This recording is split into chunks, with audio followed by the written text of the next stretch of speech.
만나거나 만나고 싶었는데 Facing each other in the finals would have been the dream. But I think the stage here in London is going to be filled with a lot of excitement. Mako, he's in trouble, he busts up on Death! He's getting a first blood! That's a double kill for the team! Line on the board, it's a triple kill for Reckless though. They're turning onto Kid and Kitties. Quadra kill for Reckless! Both of us have a lot of things still to show. It's a perfect place to fight each other because it has to happen in the end, right? Me on one side and Deft on the other, I cannot possibly see it becoming anything less than a great game. The stun! The triple kill! The quadra kill for Hootie! For EDG, this is the team fighting team we're expecting. They finally showed up, but it's gonna be enough! There are no respawns, and Fnatic take the first seed out of the group!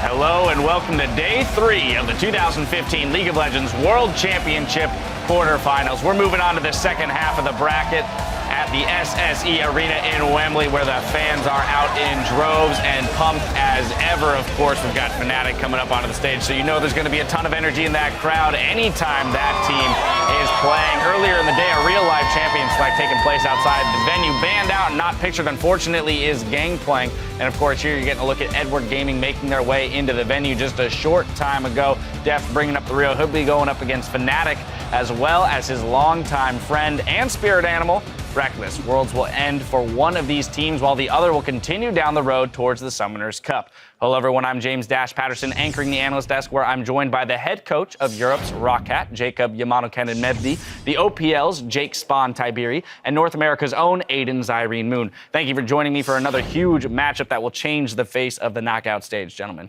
You're welcome. Thank you for having me. There you go. See? Come on, be polite. Spawn has no interest in being polite today. Brief recap with yesterday's 3-0 win. SK Telecom are the second team to advance to next week's semifinals in Brussels. Well, they'll face Origin. Now, yesterday, Crumbs claimed that semifinal series is where SK Telecom could finally be handed their first loss. And in an interview with LoLesports.com, the players of SKT echoed the sentiment, saying they don't see themselves as invincible. Do you guys follow the same line of thinking there? I just think that's a great mentality to have, though, because that was a big thing that we heard them talk about. Koma did an interview where he was saying complacency and underestimating your opponents is what would be the downfall of SKT, so they're not going to do that here. Yeah, but they look pretty unbeatable at the moment. Like, if we're going to take a look at their games yesterday, sure, Game 3 looked a little bit shaky, but I don't see them losing a late game to Origin, and Origin haven't shown yet that they can play very early on in the map at this world, so we'll see whether they can take one. First off with Crumb's statement, like, if Origin plays like they did on Thursday, and SKT did play as if they played on Friday, I think Origin will have a quick 3-0 on their hands. Well, Niels himself did say SKT. that if they played the way they played on Thursday, that they would not stand a chance against SKT. So the presumption is that they will make some efforts to buff up their play. Of course, now it's time to jump to the other half of the bracket in today's series. So let's send it to Freak on stage to meet the teams that will do battle. Hello, London! And welcome to Day 3 of the League of Legends World Championship Quarterfinals. We've already crowned 2 semifinalists already, and today we find the third. Starting on the blue side for Game 1, the #1 seed from the European League of Legends Championship Series. But it's gonna be Fnatic! There are no respawns, and Fnatic take the first seed out of the group.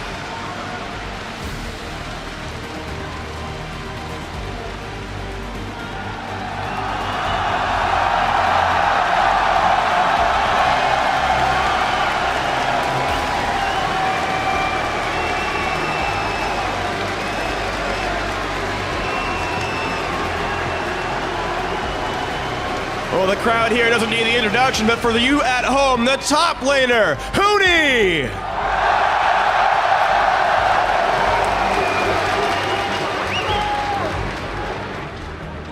Roaming the jungle, Rainover!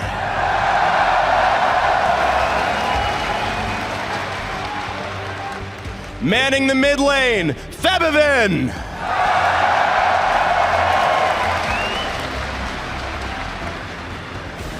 At AD carry, Reckless.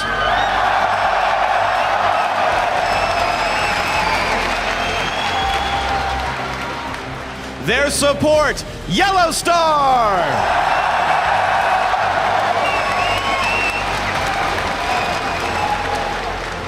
And Fnatic's coach, Daylor.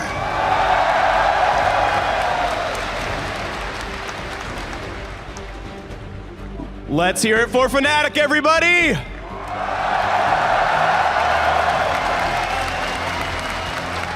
And their opponents on the red side, the champions of the mid-season invitational from China's League of Legends Pro League, Edward Gaming. EDG, this is the team fighting team we were expecting. They finally showed up.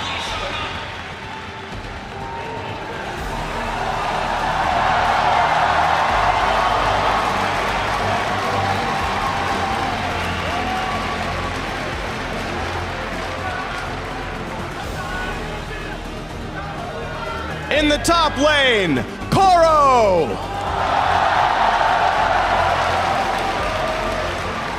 Ganking from the jungle, Clear Love.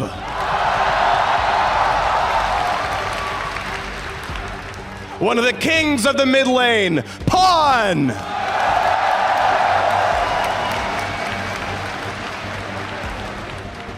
Their AD carry, Deft.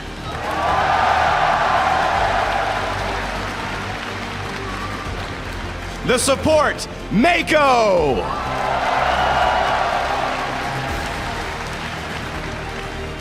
Substitute top laner, Amazing J.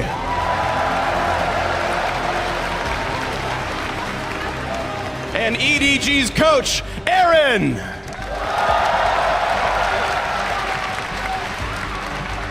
Ladies and gentlemen, EDG.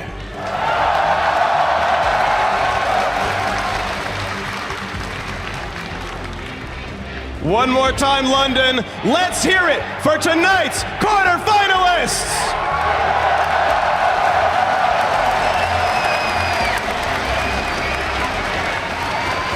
Well, there they are. A lot of history between these two teams. You have Reckless and Deft from Worlds last year. You have the fact that both of these teams went up against each other at MSI. So, the history between these teams is only going to fuel more what is to be a very, very strong quarterfinal performance, I'm certain. Yeah, they both also have a record of domestic dominance, and now they're trying to put that on the world stage and succeed there. Yeah, they both certainly had fantastic regular seasons. They were both challenged coming into their grand final. Fnatic were able to get theirs together and come through as the first seed. On the other side, EDG failed at that, and that put him in SKT's group and set up what should be an absolute cracker of a quarterfinal here. I'm just looking at how the teams have changed. I'm looking at, in particular, Fnatic. They are a completely different team since the last time they faced. That's why I'm super excited for this matchup. Well, as the teams take their place for Game 1, let's focus in on the series at hand. Fnatic versus Edward Gaming. Expectations were high around our midseason invitational winner, Edward Gaming. In the group stages, they were able to beat up on the weaker teams, H2K and the Bangkok Titans, but were absolutely dismantled by SKT. So today will be the first true showing of how strong EDG actually are. Yeah, and looking at the top lane, because they've made a change here, Koro1 is coming in for Amazing J. The last time we saw Koro play was 2 months ago today. That's the last time we saw a professional game from him, and it was pre-516. And in those games, they were 1-6 in the playoffs, and that's where they actually fell down and had to go to the regional qualifier. So right now, Koro, he was out for a back shoulder injury, and now he's coming back in. I don't know how much practice he has with the team. Rumors are going around that he doesn't actually have that much since they boot camped in Korea because they were focusing on Amazing J. How much does this guy have? Because they're bringing the captain back in, and one of their problems during the group stages was communication. He's a facilitator of the communication, and that's the bonus, the plus here they're looking to get from having him back on the roster as opposed to Amazing J. I think that's a very scary point, like the fact that he's injured, but the fact it still remains that they have Amazing J on the bench. If something happens, I'm happy to see they bring in Koro because he has shown in the past that he is willing to play the defensive role, which Amazing J is really bad at. But something that I want to focus on is the Reckless and Deft matchup. We've seen the video, we've seen like the relationship they have between each other. They are good friends. But like when I look at them both, they have a lot of history. They faced each other at Worlds last year. Samsung Blue versus Fnatic. I think, of course, Fnatic won once and Samsung Blue won once. There's a lot of history here when you're looking at these two teams. But of course, they're on. You saw Reckless going to, I think it was Alliance. And of course, after that, he was on Alliance and it looked kind of poor. And after that, he changed as a player. I think that is the most important thing. He's changed as a player and he kind of fit into the role as the defensive player in Fnatic. Like on Alliance, he got the criticism that he was very passive. And I feel on Fnatic, that role is perfect for him because they're playing around the top lane. And Deft as well, he was known as the teamfight AD carry. Like when I think of Deft, I also think of Imp, like Charizard and Blastoise in a way. And of course, Deft was the teamfight AD carry, Imp was the laner. And I feel like Deft now with EDG, he has evolved a lot because they're playing around him. He's dominant in lane and he's becoming a perfect AD carry. Yeah, Reckless himself has been outspoken about the fact that he's happy to take kind of a back seat on the team, play champions like Sivir or Kennen now, the new AD You were carry so that's been happy picked about up. that. I'm very happy about So that. happy about the Runon's Hurricane Kennen, but picked up, to be that kind of supportive team fight AD carry that he needs to be for the team. Yeah, it certainly has. And, you have to say that this is a role that Deft was very comfortable playing on Samsung Blue, but no longer plays on the EDG lineup. He's got a very aggressive support in Maker, and that does set them up for some success. But what I want to look at is historically, and in this Worlds, why the LPL team seem to be falling down. And the first thing I do want to point out is the lane swap situation. This is something that the European teams and Fnatic especially execute on very well, whereas the LPL teams, we saw it in Invictus and LGD, but now even to a lesser extent, EDG, because they're not used to playing a very calculated lane swap. They're very reactive in the LPL and they try and take it far. A very good example, if you want to go back and look at it, is actually the game against H2K, where EDG stayed top lane and they dared H2K to make another map on the move while they took the tier 2 turret. That is very LPL League of Legends. Trade an objective, wait for them to react, and then see if you can exploit a weakness. We need to see more of that out of EDG if they're going to be able to take games off Fnatic today. And the other reason I think the LPL teams have fallen down a little bit is that their junglers just haven't shown up so far. Kakao had the game where he went absolutely missing on Skarner, and I just don't think he picked a champion for the rest of the tournament. Then you look at a couple of the other games where LGD's jungler just didn't perform well. Clearlove is like the last hope. He's always, like this season especially, he's been the pinnacle of the junglers. But on the other side of the rift, you have to say probably the most improved jungler coming into this tournament has been Fnatic jungler Reignover. He's been an absolute monster in the early game. He's facilitated the top lane ganks. He's been able to get Huni ahead. And when he needs to be bottom lane, he's actually shown up. Yeah, and the thing here as well is the lane swaps haven't been going too well for EDG. The Bangkok Titan kind of mishap there that happened in the H2K game where they had to play from deficits and come back into it. That's another reason that they're pulling Koro in for the communication, because it hasn't been the lane swap mechanics from what they've been saying. They're saying they aren't talking enough in their comms. They aren't communicating. Even though there's a language barrier between some of them, they don't think that's an issue. They just haven't been on the same page due to not having their captain. 100%. And another myth I wanted to dispel is EDG is not a team in the LPL that is dominant from minute 1 to minute 30 when they win the game. They fall behind over and over again. They give up early dragons. They look to execute around 22-minute team fights around the Baron area. That's how they won MSI, and that's how they would expect to play today. It's just that the tempo of the game is so much quicker than what League of Legends was at that part of the year. Now, in conjunction with the junglers, I want to take a look at the top lane. You already mentioned the fact that Koro is coming back in. EDG, though, likes to focus around the bot lane, whereas Fnatic will throw a lot of attention towards that top lane and Huni. So considering the Reignover Clearlove matchup and the possible 2v2s in the top lane, where do we expect that top lane matchup to go?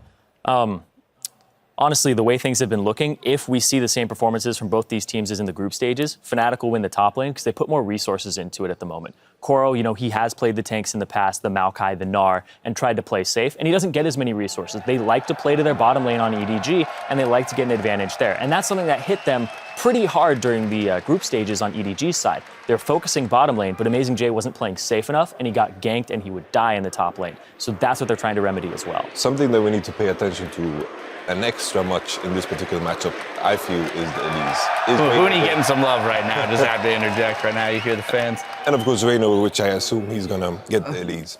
When I think of the Elise, My voice is cracking up. I don't know what's going on. Okay, it's back. It went like 3 octaves up. He's got a lot of feelings about Elise. Elise, my darling.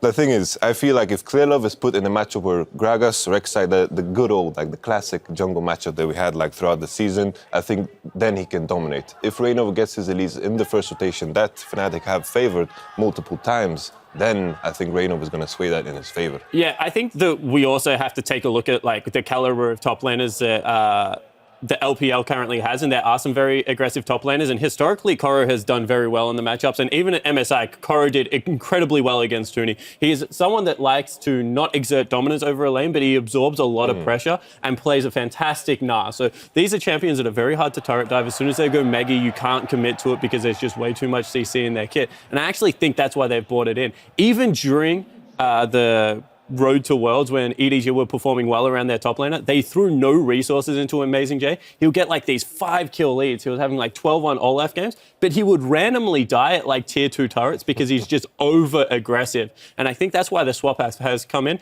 Even if Amazing J was able to beat Huni in lane, he would be exploited throughout the mid stages of the game because Huni always gets Huni type plays throughout a stage of the game. And I think that that is where Koro will be able to shine in this matchup. He is very good in 2v1 situation. All right, well, we want to get your thoughts on this quarterfinal showdown. Hop on Twitter and tell us which player or lane will have the biggest impact today and why. Send your answers to @LOLesports with the hashtag Worlds so we can check in with you later today. The teams are just about ready on stage, but before we kick it off with this series, I want to know who you guys think will be moving on to the semifinals, starting with you, Yamato.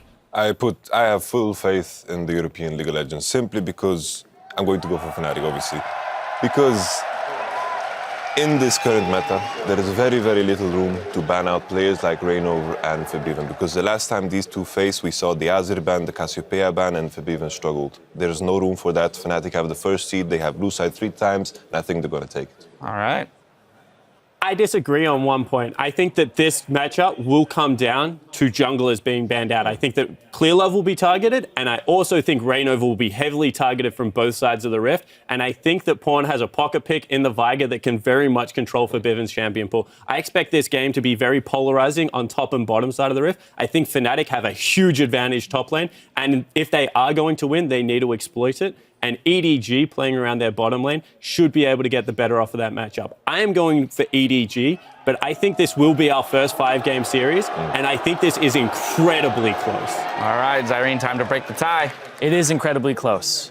And I've been thinking about this matchup a lot. And then you look over at these two teams. You look at EDG, they look like this great army that has had a lot of success, but they've faltered a little bit. They've lost their general. Their general's coming back in, but they've moved on. It's no longer about shooting bows. It's about your guns. What accuracy does Koro have in the top lane? And you know what? This is real life. This isn't one of those fantasy books.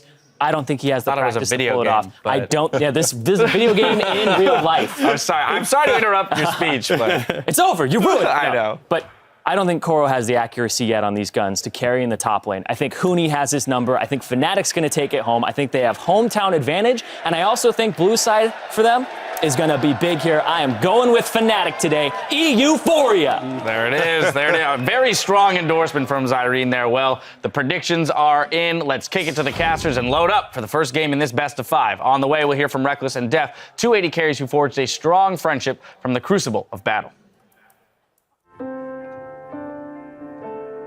I think what me and Deft have is a very, very unique friendship, which is something different from what usually a normal friendship would be.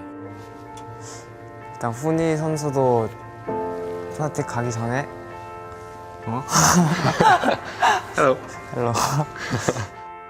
Well, I guess it basically all started last year. My eye catched him, along the way when I was looking for people to look up to. I was a big fan of him. I even named one of my accounts like European Deft. He thought that was super cool. So he actually reached out to me and added me on the league client when we went to boot camp in Korea. So for me, that made me feel really appreciated, as a person and as a player. 작년에는 제가 삼성 블루라는 팀에서 푸나틱이랑 붙게 됐었는데 저희가 한 판 졌었어요. I saw Deft crying after the game, and I really respect him, and I went to him after the game and I gave him a hug and I said, shit happens, in the end, life continues, you will do better next time, and I think he was really grateful for it. 되게 착해요. 착한 부분 때문에 친해지게 됐고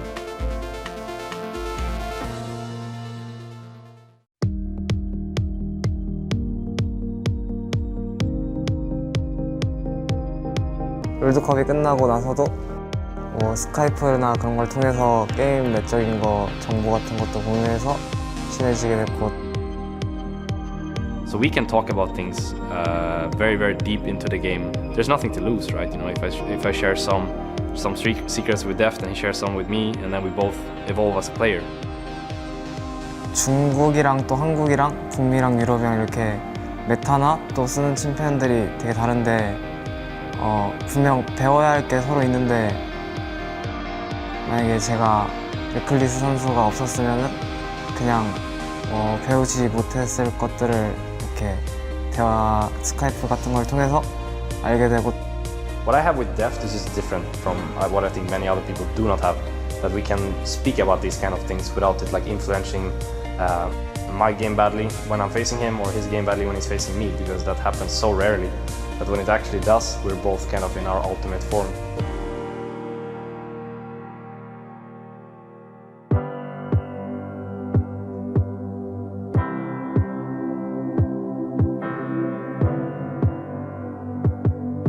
Fnatic has to face EDG. What a tough challenge. 좀 편성할 때 만나게 된 걸 보고 원래 결승에서나 만나고 싶었는데 너무 빨리 만나게 된 것 같아서 좀 그랬어요. I mean, obviously I want to win as well. That's why I'm here, and that's why he's here as well. But I think in the end I would be more than happy to see him win as well as myself. 이게 작년에도 레클리 선수가 우승하라고 꼭 그랬었는데 제가 우승을 못했었는데 이번에는 꼭 둘 중에 한 명이 우승했으면 좋겠어요. I think it's super cool what we have because we seem to understand each other on such a personal base, even though we actually don't even speak the same language. I do something for a living that only a few people around the world does the same, right? And he's one of them.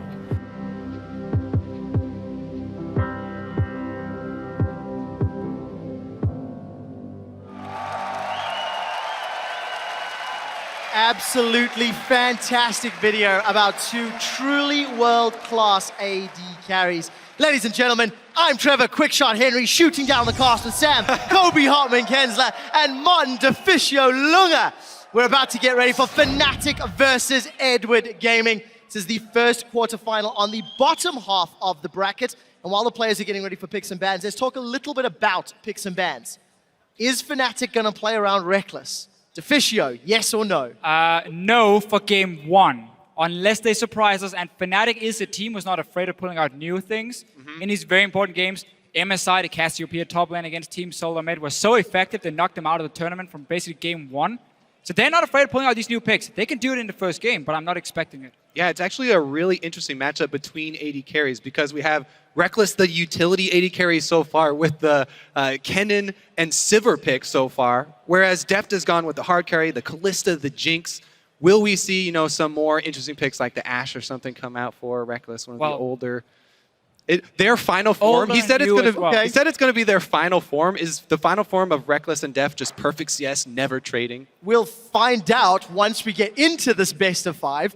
But let's also talk about some of the more specific champions. Tom Kench, Fnatic had such a difficulty with this guy. Strongest champion in the game. Against AHQ, they had to try get past him, and eventually did. But it took a monumental effort, and truthfully. Fnatic were on the verge of losing that game to AHQ in the group stage. That game was lost. All inhibitors were down, and there was just one team fight left. Fabian went crazy, won it for Fnatic. But Tom Kench is going to be such a problem for them. We haven't seen Yellowstar play more than once, and that was back in the final of the EU LCS against Origin. I'm sure he can play it, but if you don't play around your AD carry like Fnatic doesn't do, Tom Kench doesn't have that much value. Yeah, and as for EDG's bans, I think since they're on red side, they may just be locked into the Gangplank, Mordekaiser, and Elise. Yeah. As I said many times, you don't want to give the Elise over to Reignover. He's already proven he will perform with that champion on the international stage, and it's just too much early game pressure to deal with. And I definitely agree with the first two bans from Fnatic. Kalista against Deft, you know he can play it really well. You don't want to risk that 2v2 bully lane. Tom Kench coming, we just said it. On the bench again. Fnatic doesn't want to play it themselves right now with the style they're using. So instead they just ban it away to avoid Mako picking it. And first pick jungler, it is Rek'Sai as Elise has been taken off the table.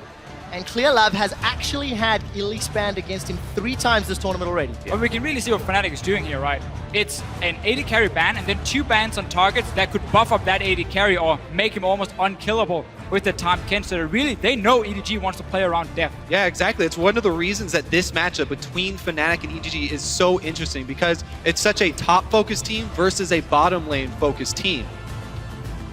Meanwhile, another standard jungler being locked in here. Gragas and Thresh don't give anything away from EDG's side.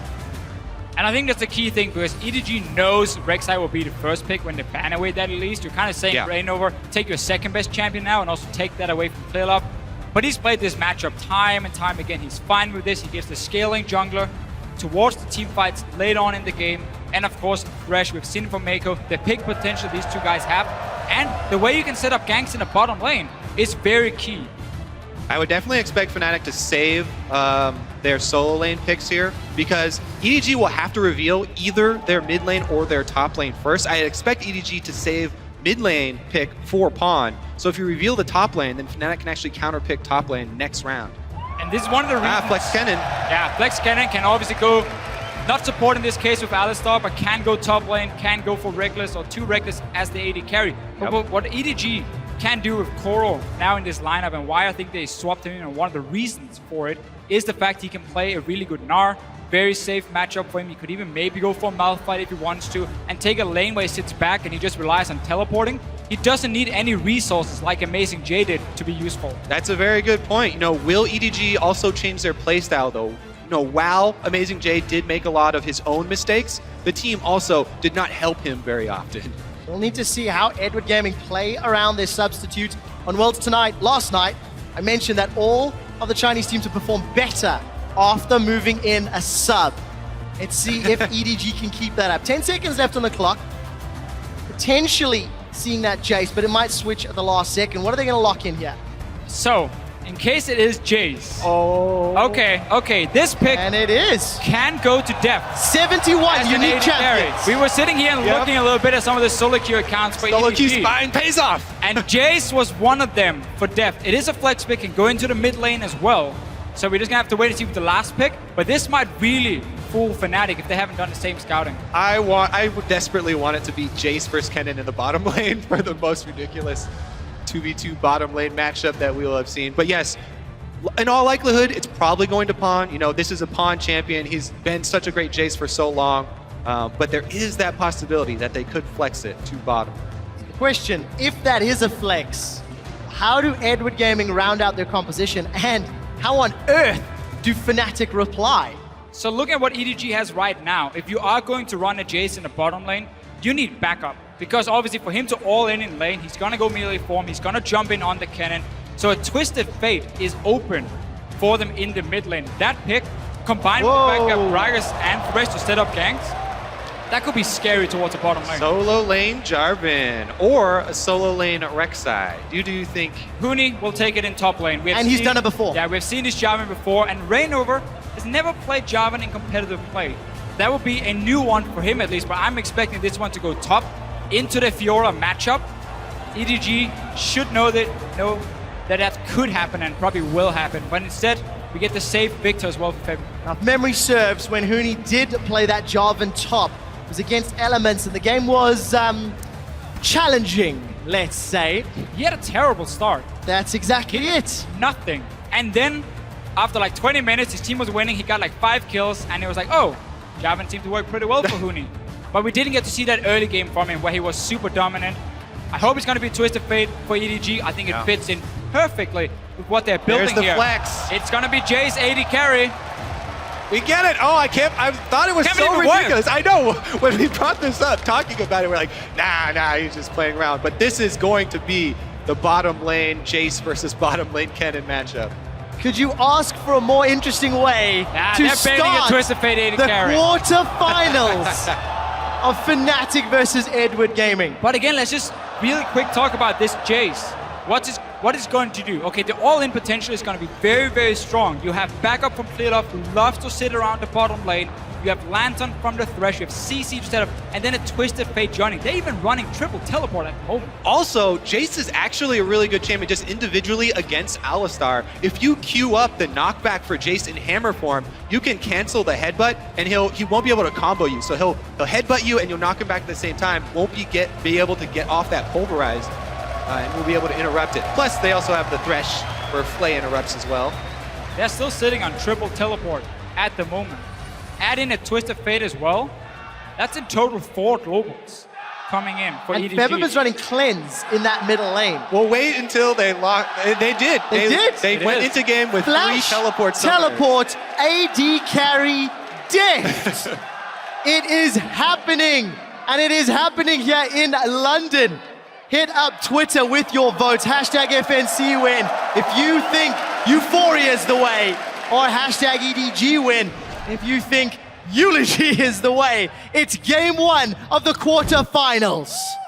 I'm so excited to see if EDG change their ways and actually try and focus on top lane now, because this Jarvan Fiora matchup is really, really snowballing. If Jarvan gets the first lead there, he can 100% Fiora. And yes, Fiora can riposte, but you have to have a really quick reaction time to riposte the Jarvan combo as soon as you hear the flag go down. Yeah, I'm looking at a Jace and a Twisted Fate that's very easy to lock down for Jarvan once he gets rolling, or if he gets rolling up in that top lane. And there's a lot of CC on the side of Fnatic, Alistar, Kennen, even Victor with his own stun. So there's a lot of ways for EDG in the very squishy lineup here to get locked down, but so many teleports, long-range poke from a Twisted Fate and Jace as well, if they start grouping, having that 1-4 setup with Core split pushing on this other side. All right, so, well, everybody's been on the teleport hype train for all of Worlds. Let's talk about what you lose when you don't take a combat summoner for your lane. Obviously, you're going to be weaker in the lane 1 versus 1. Really, that's supported by all of your teammates having the ability to teleport in if your opponents go aggressive. However, if Fnatic can go aggressive in multiple lanes at the same time and gain the advantage, then force them out of lane and have them teleport back, you can defeat them while they're on cooldowns. But if I wanted to run teleport on my AD carry or on my support, I would do it against Fnatic. Because again, they are a team who does not play around Reckless and Yellowstar in the bottom lane. They will sit very often and farm alone and get no help. So if you know you always have your jungler as backup and a teleport from top and from mid, I would feel safe enough not running a defensive summon. And look at the starts from the junglers. This is exactly what we're talking about for both of these teams. Reignover starts on the bottom side, so he'll end up top by the top side, you know, where he's usually around Huni. And Clearlove is starting on the top side. Well, he'll end up on the bottom side of the map to try and help Deft. And Fnatic is pulling for him, so he doesn't have to use an early potion. He gets the camp down faster and rushes towards the red buff, so he will be slightly ahead of Clearlove once he reaches that top side. But again, it puts Fnatic's bottom lane behind because they don't get a camp. Deft is level 2 already. He's got himself a ward, some additional potions from securing that Gromp. And gents, the theory of the AD carry teleport has been explained well. Let's see if EDG's communication can step up. Because with Amazing J, they did not look to be on the same page. But we have heard Analyst Desk discussing the leadership that Koro can bring. But he's also not on a tank, so he may also want some assistance and some support on that Fiora. Well, he's had about 4 or 5 weeks now to practice the new meta picks up in the top lane, and while his performance in the playoffs last time we saw him wasn't great, he got benched. Amazing J stepped in for regionals and did really well. Koro is back and he's here for quarterfinals. Clearly the team believes in him. Yeah, here we go mid though. Reignover, level 3 going for the Rek'Sai gank. Looks like he may be able to get... Oh, he misses even the Prey Seeker, so he gets 0 damage out of it. Wasted very little time, though. Did show he Passes moved right towards through. the top side of the map. So right now it's very easy for EDG. You can see Koro already gone back to his own tower because his team is communicating. Careful, Rek'Sai going on top side. Don't risk the combo from a Jarvan that is so easy to set up a gang into the next knock-up from Reignover. Yeah, and he's actually using his teleport back to lane here for Koro. So that is 2 of them down. All three of them down. actually been expended. So I talked about working around those cooldowns for the teleports. All of these laners are much weaker in lane. Really, the difference is going to have to come from the extra Doran's Blade that Koro bought Versus the with blue that buff purchase. that Feathervin has now been donated. First one of the game. So already Feathervin had shoved Pawn in. Pawn's picked up that additional Doran's. Feathervin's going to have to do a little bit more work with that blue to maintain control against Pawn. It's such a funny setup Fnatic run. The bottom lane doesn't get a camp alone. They give it over to the jungler or to Huni normally. And Reignover rarely takes away his own blue buff early on because he gives it to Feb and he can use it more in that mid lane. So they're trying to really split the resources quite a lot. And because they're playing a utility AD carry, they don't care about Reckless falling 5-10 CS behind. They're paying it forward. Bottom lane gave a leash to jungle, then jungle gave the early blue buff Then to they mid. gang for Huni. They're such great friends. Here, look at this invade from Clear Love, though. Does get down some early wards. Now, as a jungler, whenever you go to your Raptor camp this early in the game and you see it not spawned, if Reignover goes over there and sees the Raptors have been cleared, you have to assume there's a ward in that brush. Because you've obviously been counter jungled there, this is literally the most common ward that junglers will place early in the game. Right now, just because he just switched over to his sweeper, he doesn't have it ready to activate, but he's got to know that he just went through wards. Instantly pings the location, Oh, Kobe. he'd get himself into trouble. Well aware. Gold card is already primed. Reignover gets tagged, but he channeled the tunnel already and gets away relatively unscathed. Yeah, Pawn jumped the gun there a little bit. They had him right where they wanted. Full vision on him, but pulls the trigger early. Now, Mountain showed us yesterday just how slippery a Rek'Sai can be. Reignover sticking around for this invade, and there's seems to be a little bit of movement from the mid lane. The Death Ray catches Pawn. Reignover's not going to get the knock up, and the gold card did connect. Reignover's still got flash, is going to need to channel. Teleport's coming in onto the tunnel from behind. Huni throws down the Demacian standard, and the Dragon Strike, and it's first blood to Feathervin, but Reignover eats the wild cards, trades 1 for 1. Yeah, a little greedy there for Reignover. Goes back in, gets hit with the auto and the wild cards, I believe, to go down for an extra kill. Fnatic would have had that clean first blood if not for that. Not very often, though, we see Fnatic put so much attention towards the mid lane. Early on, Feathervin farms under control mages, normally doesn't do a whole lot, but they really want to shut down his Twisted Fate. Early on, it meant Reignover showed himself twice, and EDG knew what was going on, but didn't respect the fact they didn't have a teleport from top, and Huni did. Yeah, actually they chalked that up to sort of a fumble by EDG because they were the team with more information. And they got played there. 3 teleports down, and they let Fnatic create a play while they were down in teleports. Reckless just got chunked real hard down bottom, and Huni, he's been challenged. Koro in his first game at the World Championship flashes forward aggressively. Destiny gets channeled by Pawn, and Huni is caught by the red cards. Gate is revealing his vision. Koro lunges forward. Red card, yellow card, blue card. Pawn's looking for the trigger, pulls it on the gold, but Huni's managed to get away. EDG afraid of chasing in. They had no vision in this jungle. Didn't know if suddenly Reignover would show up, but Feathervin was nearby. And in the end, Huni escapes. First ulti used from the Twisted Fate of EDG, and it was not resulting in a kill. And that is huge. What an outplay there from Huni. Waiting for Pawn to trigger the ultimate there and actually commit to one direction. Pawn actually committing a little bit too early there. But Pawn does have the early cooldown reduction boots, so that will reduce the cooldown for his next Twisted Fate ultimate. Yeah, we're probably going to see the standard build for him, where he goes for Home Guards very early on, and you're not afraid of then just use your entire mana pool and pushing out a wave, recalling, proc the Home Guards, get mana back, and then go gang the lane. Obviously, Fnatic needs to constantly communicate. Whenever he's moving away from the lane, he has TP, and ulti will be up in a few minutes as well. Because Victor can clear a wave so easily, though, he's one of the best at punishing that roam. Pawn went for the early play, and Feathervin's already up a large amount of CS there in the middle lane. Pawn's playing for the impact, though. Home Guards again picked up. Reckless, we just caught a glimpse. A little lucky that his opposite number's gone for that Manabune build, so his Cutlass will be slightly more effective than the stacking tier. Gonna buy that AD carry a little bit of time to be more relevant. There's some good things about the AD carry Kennen is on Cutlass and Blade of the Ruined King. He's very strong 1v1. And he can handle himself, he can sit and push out waves. Obviously not great wave clear, But the build we're going to see from Deft is going to be that tier into Brutalize, into Last Whisper, and so on. Huni again getting jumped on by Coral. Relatively even. Huni's Golden Age just blocked some of that damage. Cora's going to get some additional sustain. Yeah, you can see how defensively Koro has to play. He has to run away as soon as his riposte is on cooldown there. Rainover does go through a ward, so he'll continue to play defensively. Right now, what you want to do is stay just close enough to keep Rainover around and waste his time. Clearlove actually gonna find him here. And he's got level 6. Koro's challenged Huni. It's top v top and jungle v jungle. Huni's been procced. Koro's regen. Huni's got to run away. Destiny's being channeled. The dunk comes down and Koro takes a tower shot. Pawn gets a kill on Rainover. 2 for 0, EDG. EDG is constantly reading where Rainover is going, and Clearlove had early level 6. Another teleport for the team, and they can just simply collapse onto Fnatic.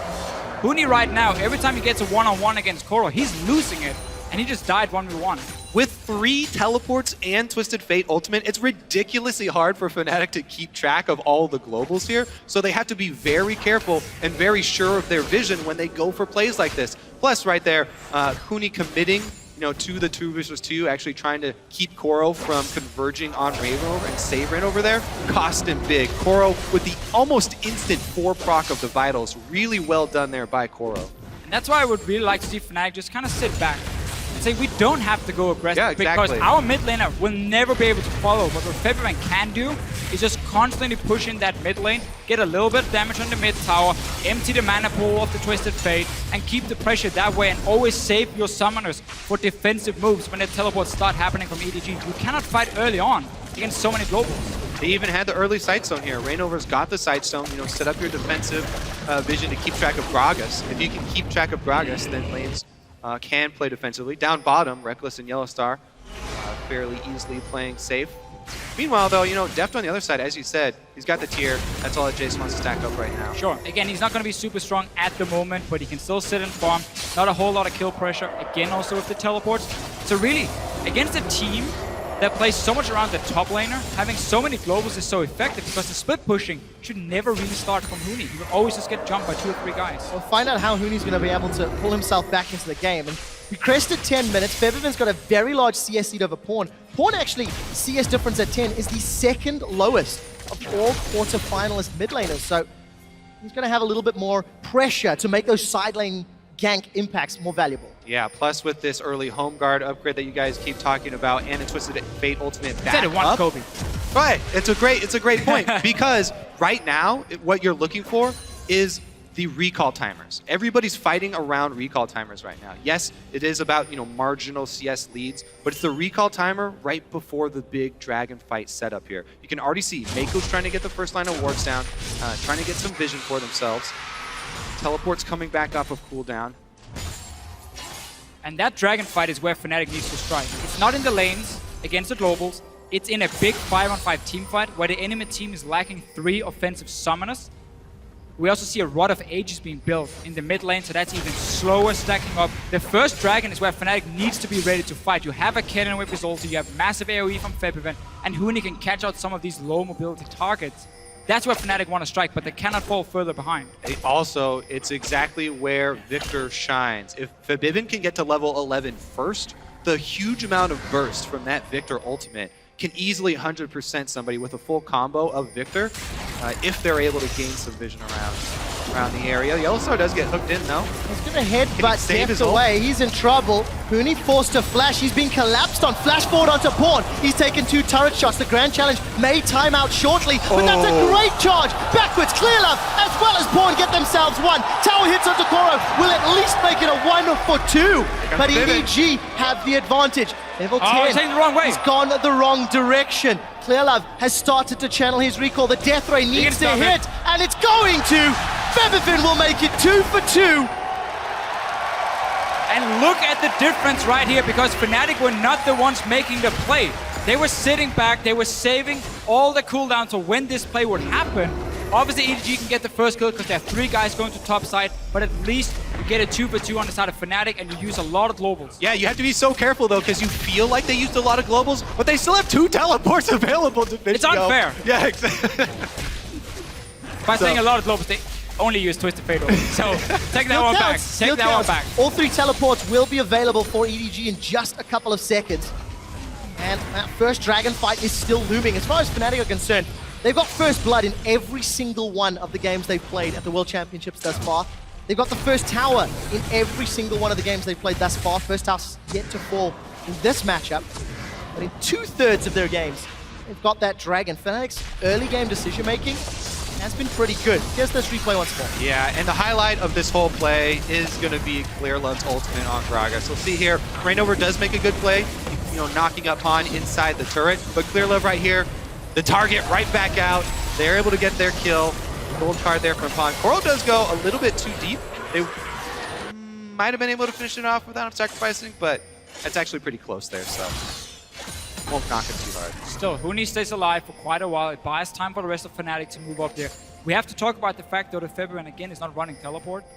Yeah. If he had it, this play would be so much more risky for EDG to pull off, because he could instantly join in, he could turn it around. But he's building more again towards these team fights. He wants that cleanse, so he's going to be so hard to kill late game when EDG try and go for him. The thing I like about all of this globals and the fact that EDG can hit Fnatic where they really are strongest in their skirmishes and playing around their side lanes is the fact that Fnatic showed weakness to that exact playstyle in the summer split. He's now been jumped on by Koro. Oh. Very nicely played. Will be able to get that knock up and escape, and gets the grand challenge out of Koro, who hit level 11 first.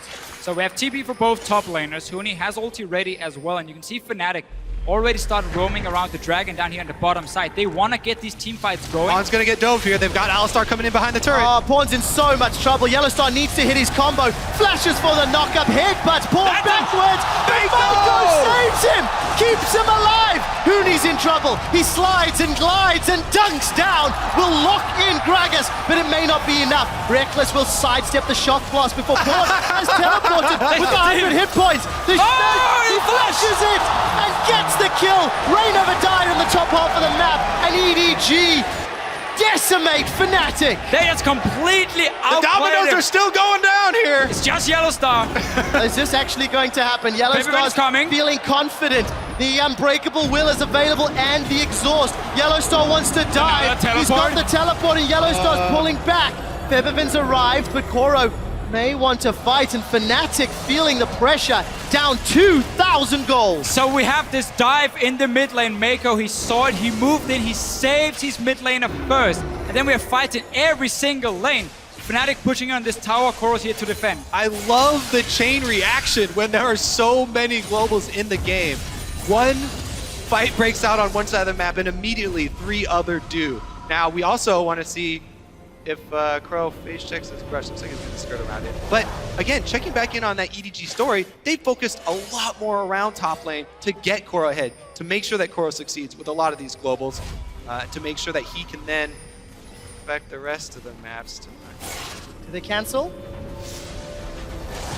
No. All spotted on the pink ward. So they play more around Koro. He's on Fiora. They have globals. They have pink wards early on for him as well. But this coordination and communication from EDG is what we didn't see from the Chinese teams in the group stage. They couldn't pull off these multiple TP plays in time. Right here, this play is so insane. On 3 lanes from EDG. Dive on top side, fight in the bottom lane, instant teleport down to join that one as well. Rainover trying to do his best out of on top side. But yeah, 2 versus 1 is difficult. And Fnatic lose something in every single lane. 2 people who have been shining lights for Fnatic. Huni and Rainover 0-3-2-1-4-1. Luckily for Fnatic, there is strong wave clear from Febiven's Victor. Unluckily, they may have to wave clear on multiple lanes thanks to all of the map pressure EDG can apply in the coming minutes. The second tower falls. Fnatic keep Goldly relatively close, 2,000. Oh, well, we have another face check here. Let's wait for this fight to be over. Huni's going to chase down. He's going to find the Vital. Huni's going to slide himself to safety. But Koro's winning the duel time and time again. Again, Clearlove top once again. They just want to make sure that Koro keeps Huni down. Another tower dive incoming. There's no flash for Clearlove, but he connects the body slam. Huni's caught for a little while, flashes the cask and gets knocked backwards. Will Koro and Clearlove get away? Rainover is going to go for the knocker. Is not going to find it. Koro puts the challenge onto Rainover, and Yellowstar's still far away. Hooney's got the Cataclysm. He needs to find the target. Yellowstar's lumped up Koro, and Maiko with the Lantern of Life. The Thresh, so underrated in these global comps. We talked about it being so important for Origin when they were running the double TP. Maiko has saved the mid game here for EDG. Remember, all of these plays that EDG made across the map, up in top lane and down in bottom lane, were because the mid lane dive that Fnatic were trying to pull off failed. When that tower dive failed with 4 people from Fnatic committed, EDG just got to spread across the map and punish Fnatic so heavily. If it wasn't for that, it would have been a trade. You know, just top lane Hooney dying for mid lane Pawn dying, and Fnatic would have got that mid lane turret. The only good thing for Fnatic at the moment is the fact they can keep pushing down these towers with all these guys leaving the lanes to teleport around. But EDG is doing exactly the same and getting the kill. So they're heading goal, 19 minutes in, and they've really been pulling off some very coordinated plays we didn't expect to see from EDG. Or the same EDG we saw in group stage. Yeah. It's a very, very different team already. EDG averaged a 200 gold lead at 20 minutes. In this game, it's 10 times that. Sitting at 2,000. And we'll get the first dragon uncontested as Fnatic concede that objective. And for EDG, they are looking exceptional. Take a look at Pawn's build. Rod of Age has been stacking for 5 minutes. Lichbane is a second item. Yeah. Thanks to Koro's kills and farm, he's got that Black Cleaver picked up. And even Deft has picked up some armor pain, getting closer to that last Whisper. So those shock blasts are going to do a number on Fnatic's defense and allow EDG to siege and poke them away from the tower. Yeah, Twisted Fate plus Jace poke is going to be able to keep Fnatic under turret here. Luckily for Fnatic, they do have the King of Wave Clear, Victor.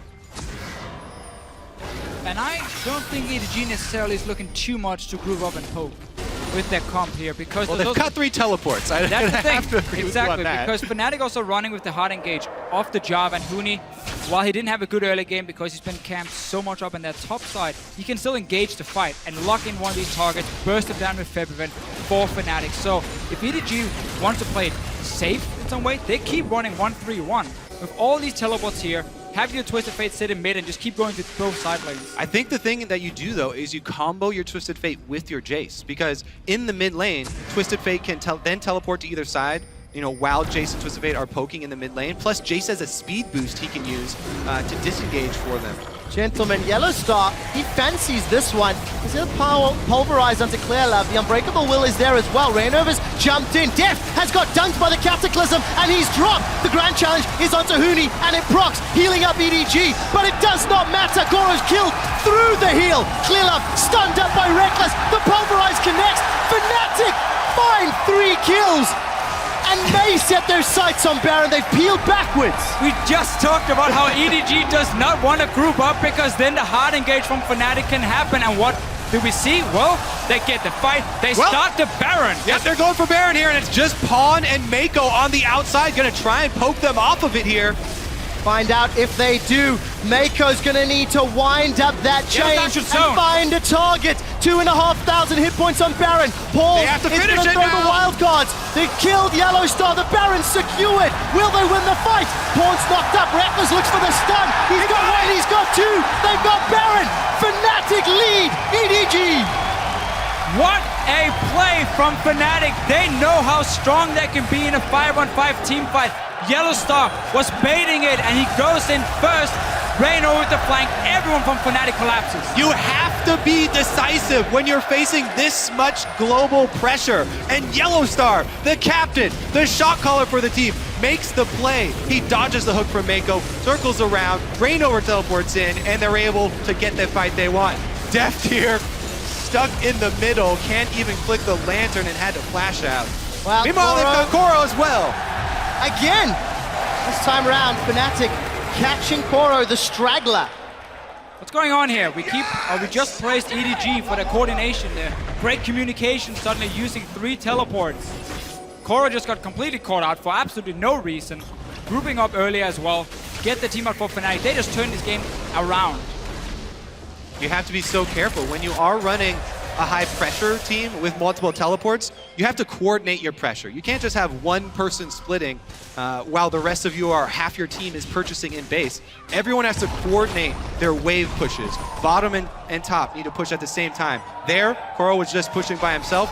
Nobody else from EDG applying pressure. So Fnatic collapse and they get a nice kill. With Baron buff afterwards, it means they get a whole bunch of objectives afterwards as And well. of course, because Deft was dunked so early on, he never got to deal damage.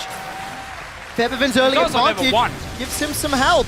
So congratulations to Fnatic. They knocked down the inner turret in the bottom lane, knocked down the inner turret in the middle lane. They may lose their top lane. Pawn has got a large minion wave to play with, has got a Lich Bane as well. So it's a 2-for-1 trade, and Fnatic are peeling backwards. Their recalls were interrupted. This is a play EDG has pulled off quite a lot back in the LPL, but they're trying to always trade objectives. They knew, okay, we can't really defend properly. They could maybe even tower dive us if we tried to. Our only wave play is the Twisted Fate at the moment, so they use him instead just to get something. So they take a tower, but Fnatic can still be super happy with the last 5 minutes. Especially with the Baron buff on Fnatic. So difficult to try and clear those minions. So EDG do get something back for themselves during the duration. But that was the whole discussion we had before here. You know, what do you do with your EDG?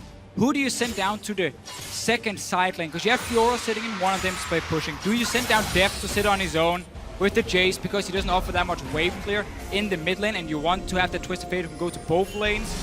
Do you group them up and start poking? Again, that's so risky because of the hard engage that can happen. So they need to be able to put pressure on all 3 lanes. You can see Deft go towards top side now and set that 1-3-1 up for EDG. But they're so far back on the map.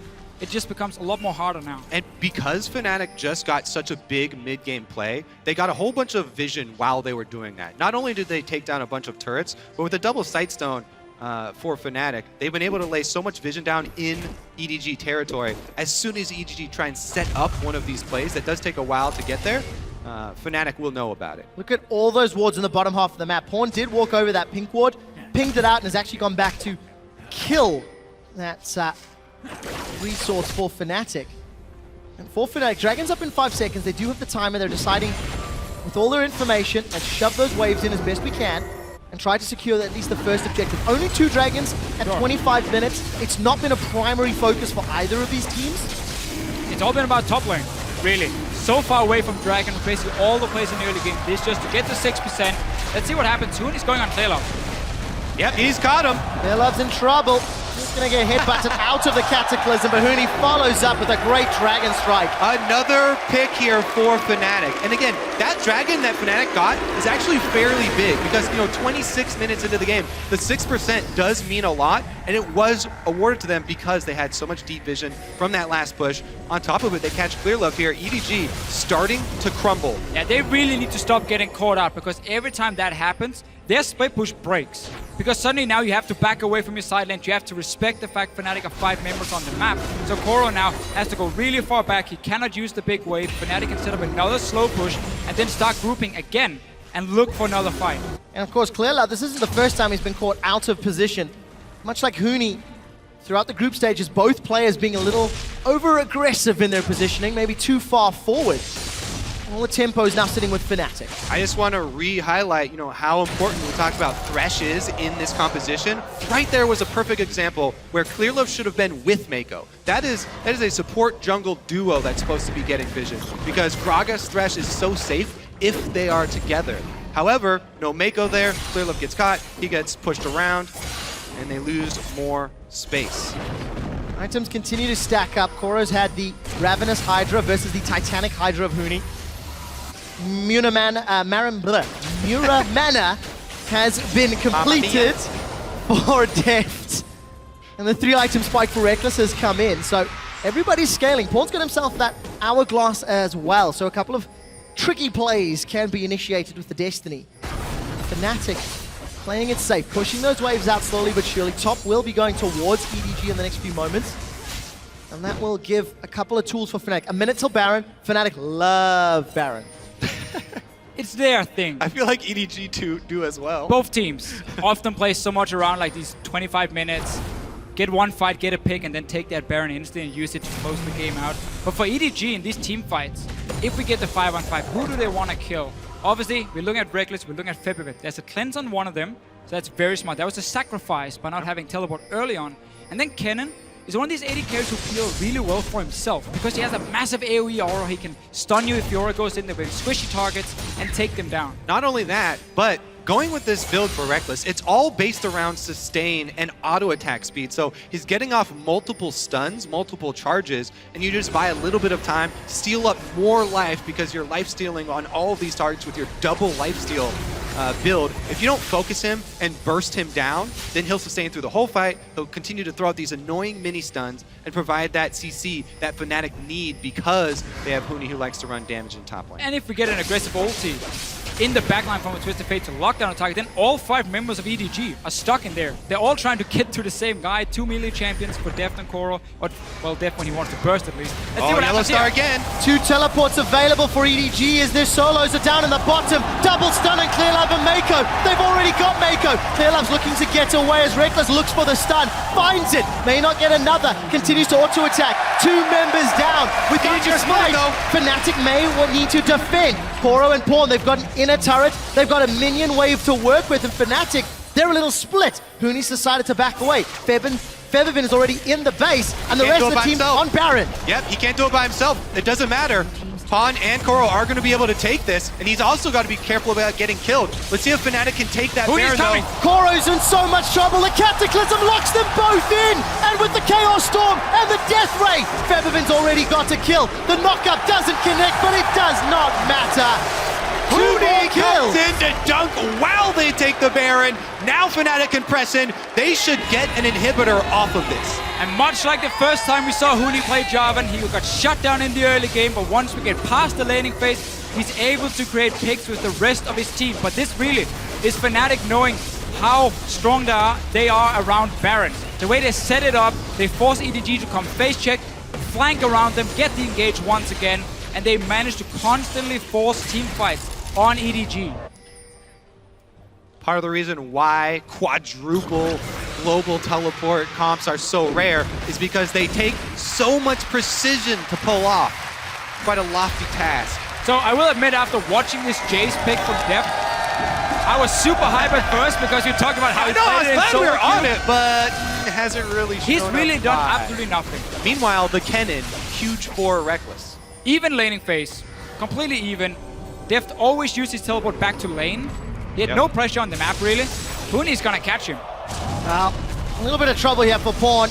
Lock him up, up. not gonna happen. Pawn makes it out with 200 hit points, but Fnatic with the Baron-empowered minions, they're knocking on the middle and bottom lanes. There's a teleport to the inhibitor. Pawn is going to secure this one.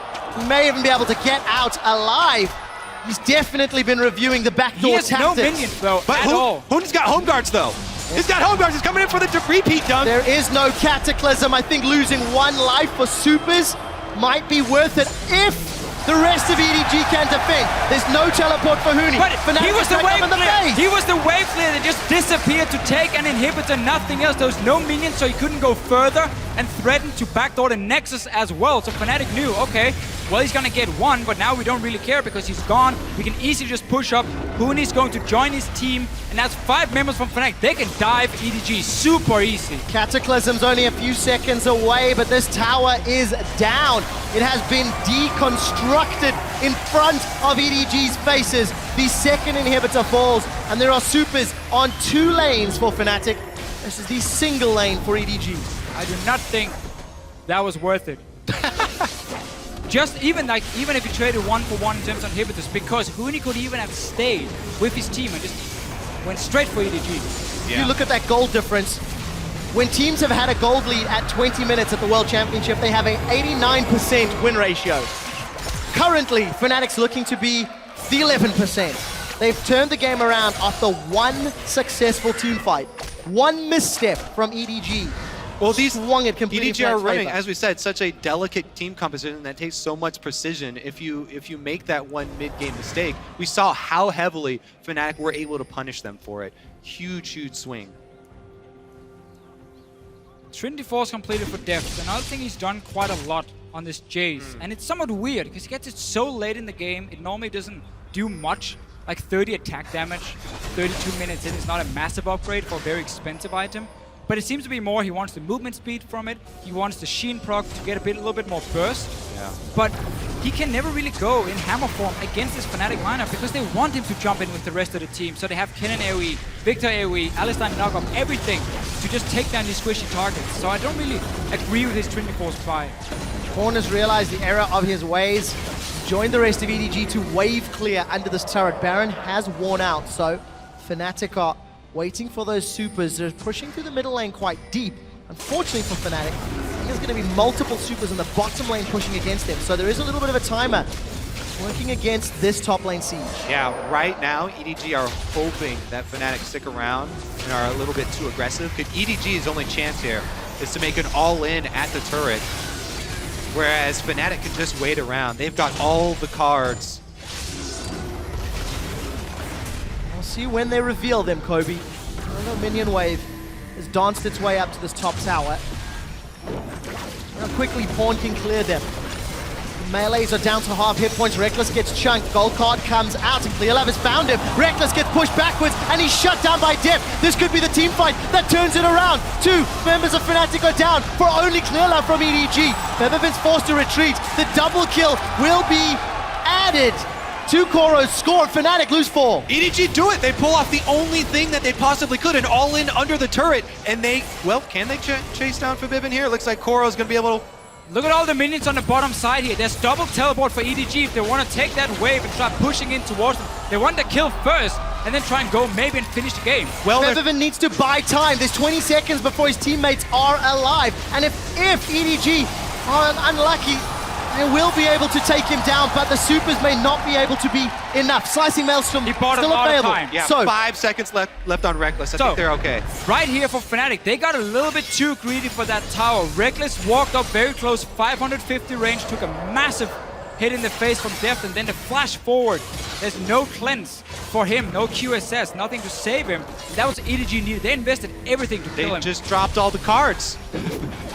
Everybody up on the turret is exactly as you said, and then Pawn, right after seeing the poke land, Pawn goes in for the flash gold card on Rekkles. That's a signal. Clearlove flashes in, and they're able to take him out immediately. So key that Clearlove flashes forward.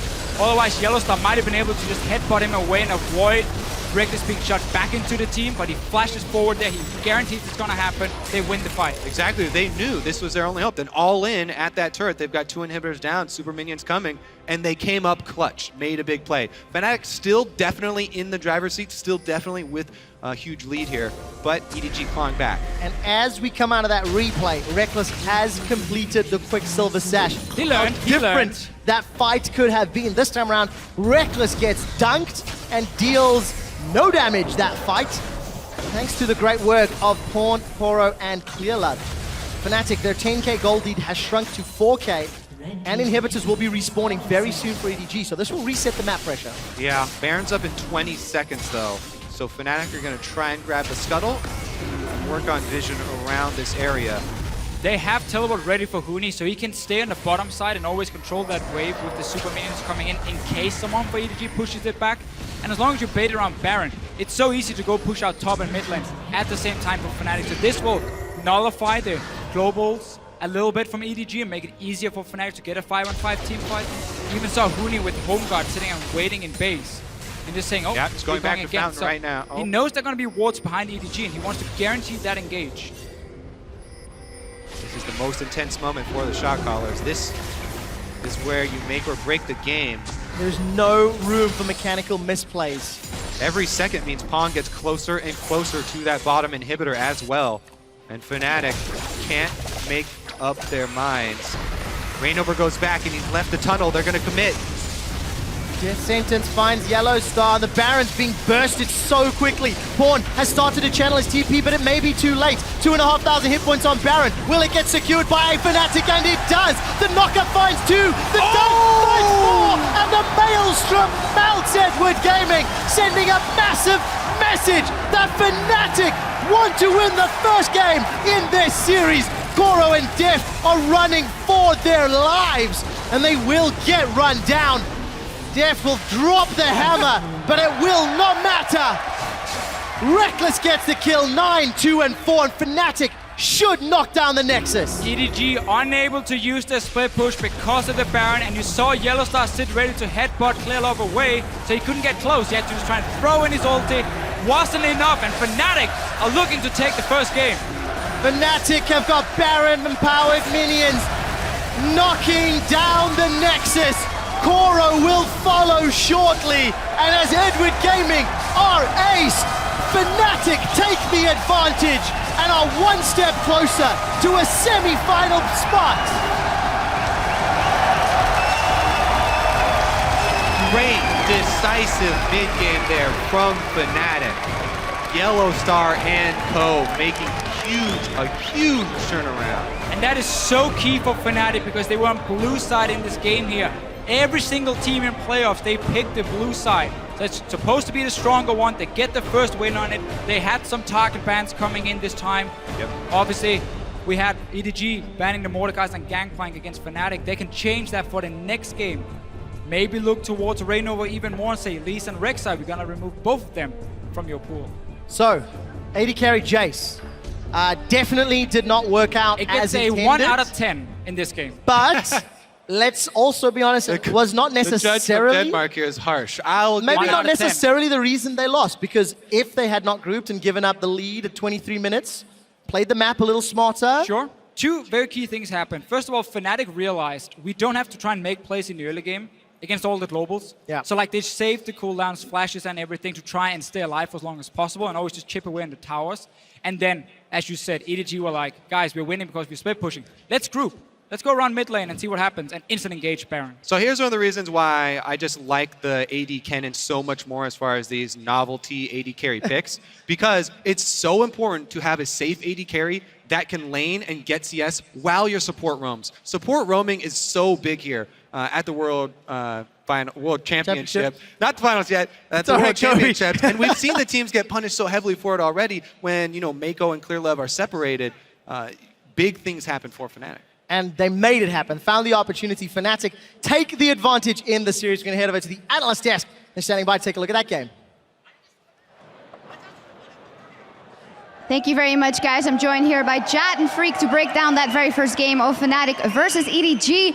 Whew, what a game it was. A fantastic game. Let's just start with that. Absolutely. I mean, there were so many cool things going on here. We got to see triple teleport come out. That was interesting for sure. We got to see some really tenacious calls as well. The 21-minute semi-ace where Yellowstar makes the right call to go for Baron because the chance of a steal is actually quite low.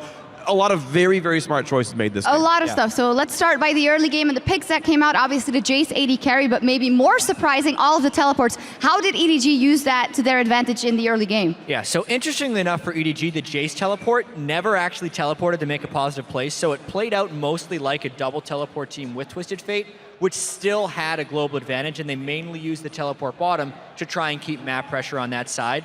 You would have actually expected Fnatic to attack the teleporting AD carry since he had no second defensive summoner a little bit more early on in the game, but because that wasn't happening, EDG kept finding numbers advantages throughout the rest of the map. And something for Fnatic, sorry to cut in, which is a change from sometimes the overconfident plays we see them making in the past couple of weeks. When it happened a couple of times that they got dove on with a couple of teleports, the next time they were careful and they waited it out.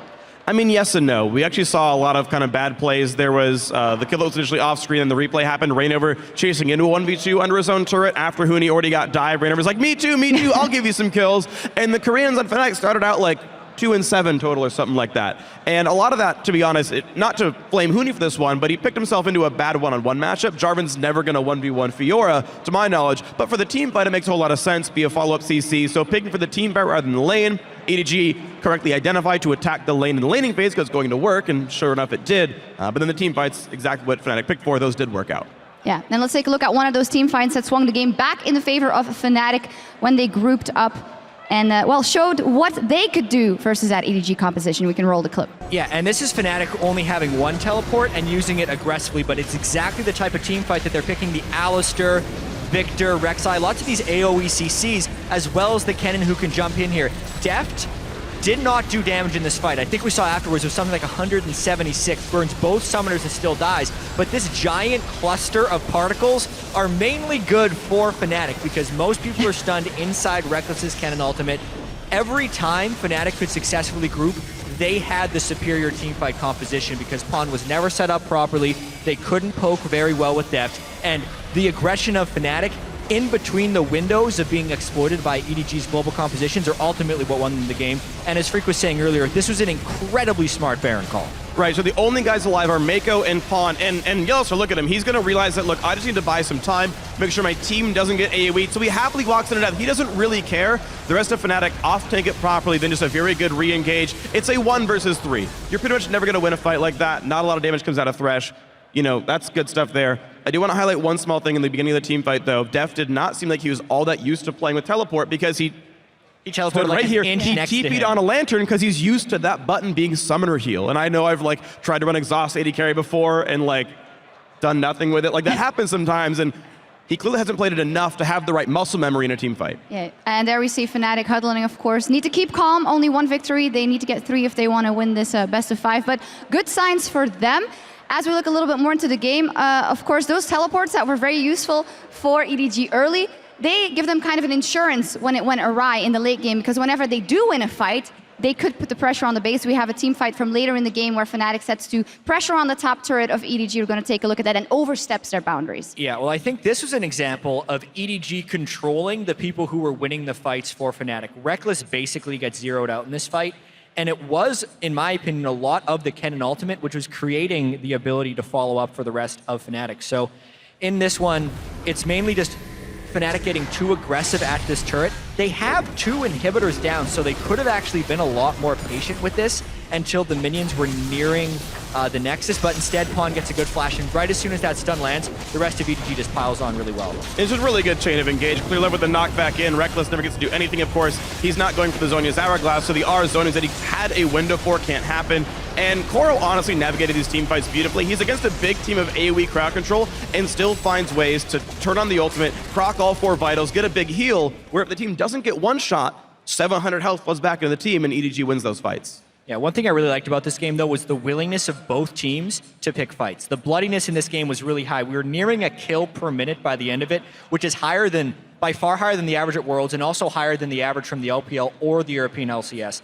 And I actually think we're going to be seeing a lot more of that from these teams just out of the picks from game 1. Huni very willing to pick an aggressive choice, very willing to opt into weaknesses to get advantages elsewhere. So we're seeing a lot of mismatches just based on the coaching and picks and bans, which always leads to more interesting games. Yeah, maybe to close this off, we did see the teleport strat in game 1 coming out of EDG. Will they completely overhaul that strategy? Would you?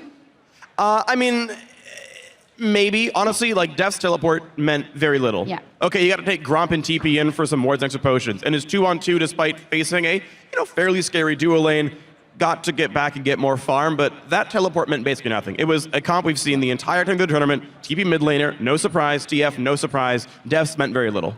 Yeah, I think double TP is the thing we're going to continue to see. I don't think triple TP is the thing we're going to continue to see, and I expect Def to pick more to win the lane. I think he can punish Reckless's Kennen if he continues to go for that pick. He's been practicing a lot of Caitlyn, which is something we saw yesterday, and has a very favorable matchup against the Kennen if they can manipulate that lane matchup. So I think that's what we're going to see from EDG in the next game. Yeah, a lot of tools to work with from both sides, but it was a fantastic game 1. We're going to step away for 1 second, or a couple of minutes actually, but when we come back, it's going to be game 2 between Edward Gaming and Fnatic for that spot in the semifinal. More World 2015 coming your way right after this.